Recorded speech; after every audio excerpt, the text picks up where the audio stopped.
Greetings, I'm Epictetus, and this is Epic Tech. Hey, we're back, and I got a few things to show you.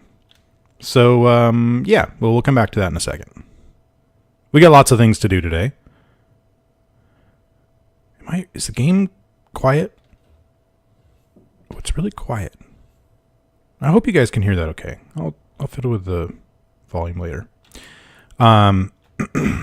So I made a few changes. First of all, this little display out front that was where the landing gear is now was kind of not really a great position. I don't know what I was thinking. So I put it up here. And I also replaced the the other seat there with a cockpit. So now it'll like refill my oxygen, hydrogen, that kind of thing while flying. Also, so this display right here works out pretty well. I can actually see what we're mining, how much we've gotten, how much ice is left, etc. And it works so far pretty well. All right. And then I added this landing gear here just kind of as a precautionary thing. I don't know. Because at one point in time, I turned off the connector and I didn't have my engines on, and it kind of tipped forward, and I think I threw it on there for that. It's actually been a couple days since I've played, so I'm trying to remember what what I put in my last video and all that kind of thing.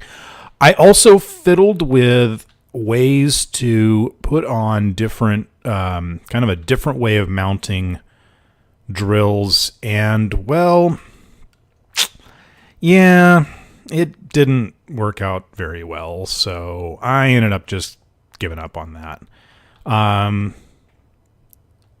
These 8 should work fine. I'm not gonna. I don't know. I might change this up. I've got some other ideas. I'd have to move around some of my forward-facing thrusters if I want to change them much. But I could add a couple on top up here. Maybe, I don't know. Anyway, I think they're fine right now. I'm not in a hurry to change them. I guess I could put 3 on the bottom. Put 3 across the bottom, couple on top. Just kind of, we'll see. We'll see. I'll play with it later. Right now, we have a completely different problem to deal with, though. We're gonna leave the miner right there, because if I were to go and get more ore, that would be a problem. So right now, this thing's churning through stone because that's the only thing left. And we're doing fine on pretty much everything. Probably get some more cobalt. But here's our problem. We have a completely full small cargo, an almost full welder cargo. And if we come down and look in here, the assemblers are actually holding on to a lot. Yeah, and even the refineries are starting to fill up. Look, this one's completely full. So if it wants to do anything, it has to push its output to another spot. This one's almost full. All the assemblers, almost all the assemblers have stuff sitting in their output hoppers. We don't have any space. We're almost completely out of space. I mean, granted, I'm trying to store the entire base's, stuff in one cargo container and the output hoppers of a few other things. So we need to find a place to put some storage. And I'm kind of thinking I want to stick it over here. This is kind of an unused space. So if I've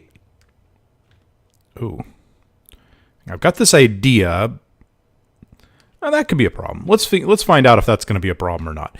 If I take this out right here. Well, it didn't fall. I half expected that to just fall. But if I replace that with one of these guys, and I don't have any interior plate. Okay. Fine. There we go. Stick that guy right there. I should be able to attach small steel tubes. Do anything else? Okay, small steel tubes. That's all I need. There we go. All right. I should be able to attach a larger thinking, is that this one? A large cargo container. Right there. Look at that. Oh, yeah, that's perfect. That's exactly what I was hoping for. I'm going to go grab the welder to do the rest of this, though, because I don't want to be running back and forth getting stuff for that. And I'm actually going to put in 2 more.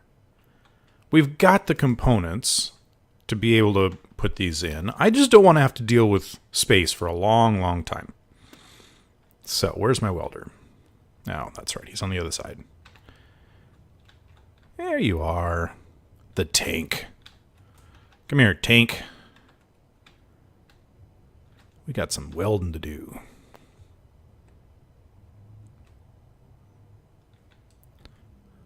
Okay.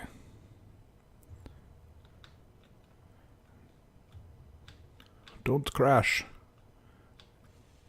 There we go. Sweet. I'll bet you that's already got stuff in it. That's probably because all the output hoppers, when they fill up, they actually look for cargo containers to stick their stuff in. So more than likely, there's already things in at least one of these. Okay, I'm just going to put this down right here. And let's go take a look. I'm kind of curious. No, nothing in that one. Okay. Or that one. Or that one. Okay, I guess I was wrong. Wouldn't be the first time. All right, now, Tim components. I want all Tim components to go there. And now it should have something. Hey, there we go. And what I'm going to do is go find that small one. Small cargo Tim component, and I'm going to remove this, and it should pull everything out of that one and just leave them in here.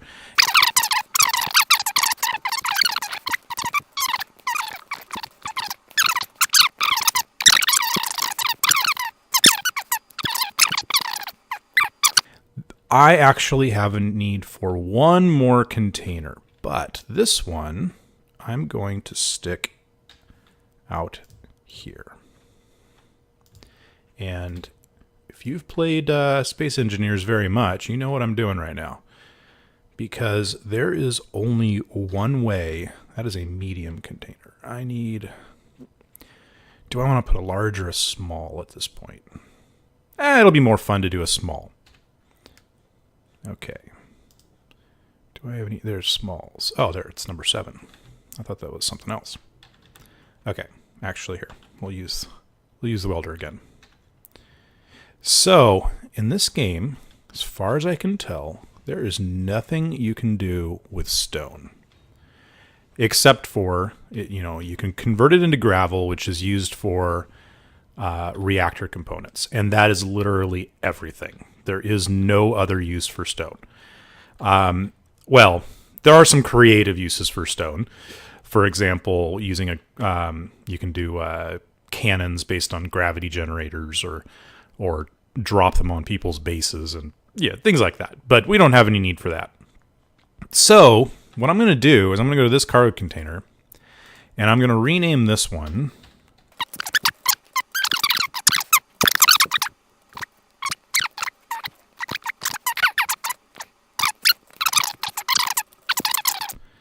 And that'll pull all the gravel in here. So now we've got all the stone in here and all the gravel in here. It's still, actually, I think, can I get away with... Oh, no, it's full. Oh, wow, it's already full. Oh, jeez. I went to smack a fly and smacked my microphone instead. All right, so, so this is already full with pretty much just gravel. Well, let me show you what happens. This is entertaining. So, let's hope this isn't bad. I'm going to save. Save. All right. Okay, stand back. There you go. Oh, wow. The gravel's really small. I actually expected it to be a big thing. That's 355K of gravel. This is 67K of stone. That is now probably in the way. Ah, crud. Here.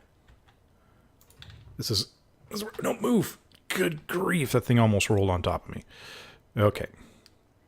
Well, that was fun.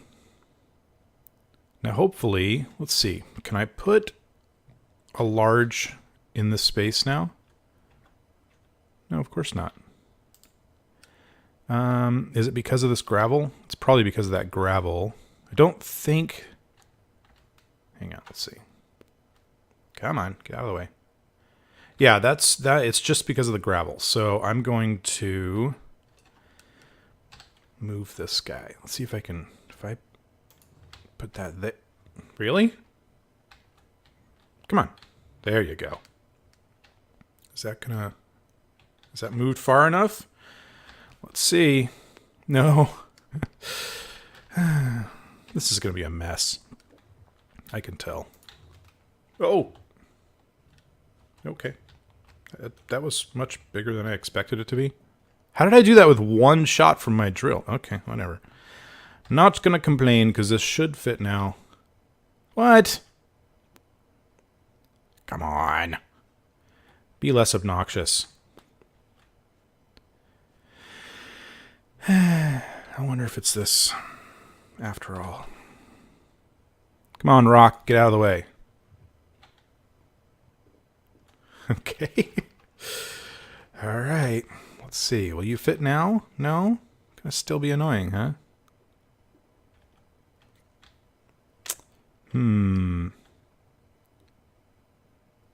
Well, it seems to fit here, so maybe I'll just put one more of these guys on there. And then, there we go. Problem solved! Okay. So, I'm going to weld that up, and then I'm going to go in and fiddle with the TIM settings. And what we want to do is we want to keep the, you know, I don't know, maybe like 20,000 worth of gravel, something along those lines in one of our containers, which we should be able to do by going over to, let's see, this one was ore, right? Yeah, that's ore. And so this is ingots. And we have 55,000 gravel, which is enough. I don't want any more than that. So if I go in, well, I mean, a little bit more is fine. So if I now say ingot,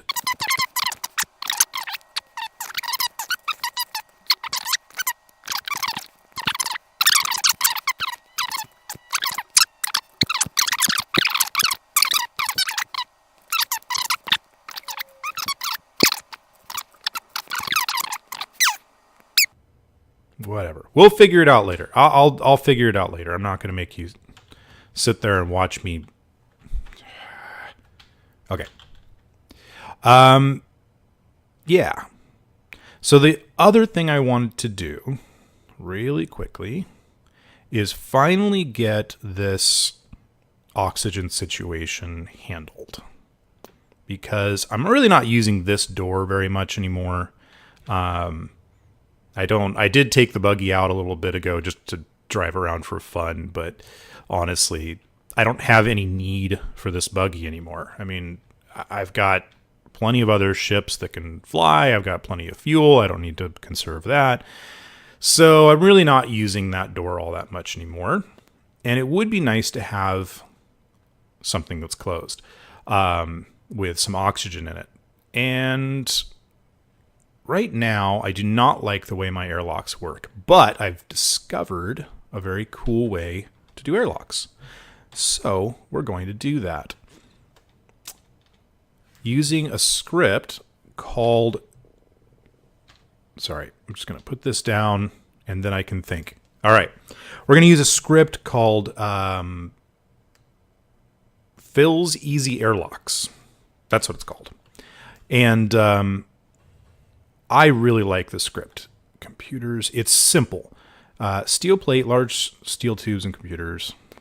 We can still use this guy to access stuff. Steel plate, large steel tubes, Not that many. And computers. Okay.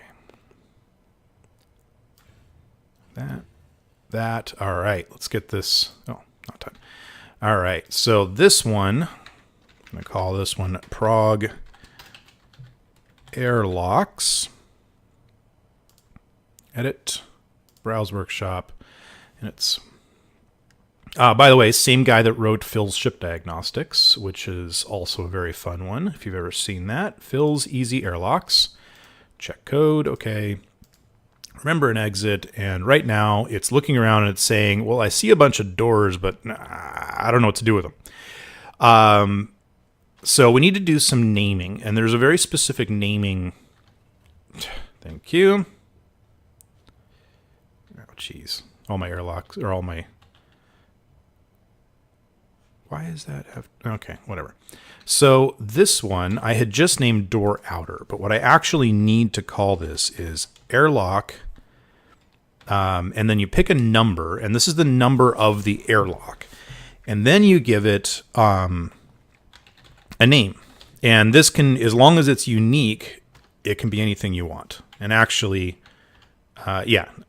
So now we can take that and come over to this one. This one's door inner. We're going to change that to main in. All right. And then I'm going to run over and do the same thing on this one, but I'm going to call it hangar. Okay. And we need to use a different number here. I'm just going to call it 20. Hangout. That works.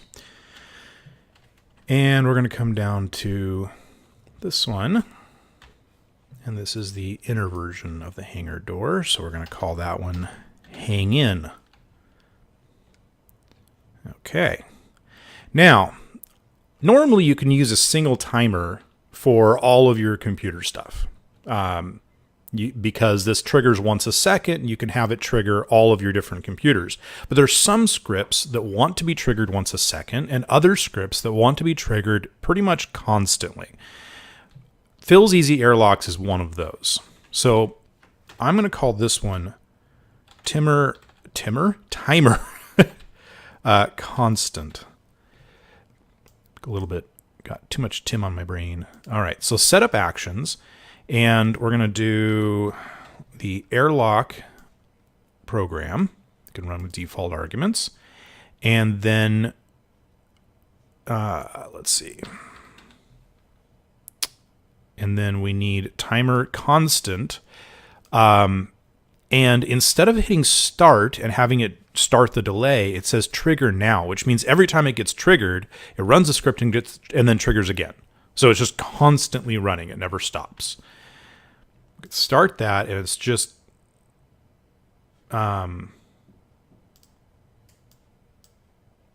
trigger now. There we go. And you'll notice it doesn't even show. It just says green right there. And this is getting constantly triggered. Now it says 0 airlocks being monitored. That's because it had looked when it started up and said, hey, all these doors, I don't know what to do with them. So we just have to go in and force it to reset by recompiling it. And now it's going to go through and say, oh, I see. I found these two and I recognize... I think it recognizes those.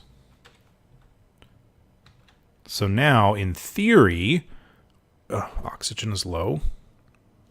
Oh, I guess my helmet is on, and I hadn't done any of that. Okay, there we go. So notice how the doors are all closed. If I open up this door is now locked, and I did not trigger that to open it. What it does is it opens this door, locks the other door, closes this door, and then opens that other door, and then closes it again behind you. So it kind of does everything you need to do. You trigger it by opening this door. Everything else is completely automatic. Oh, I have to disable my other script. So let me go in and do that. So all my vents, hang on. So vents, they all have actions in them. And I need to remove all those actions because those are the ones that are...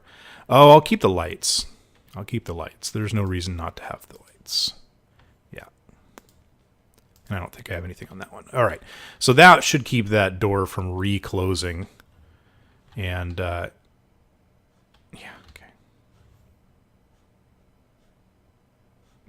okay. Yeah, sometimes it acts a little funny if you get like a door open when it shouldn't be or whatnot. So if I open this and then come back in... Hey! What? Okay. Obviously I missed something. Stop it!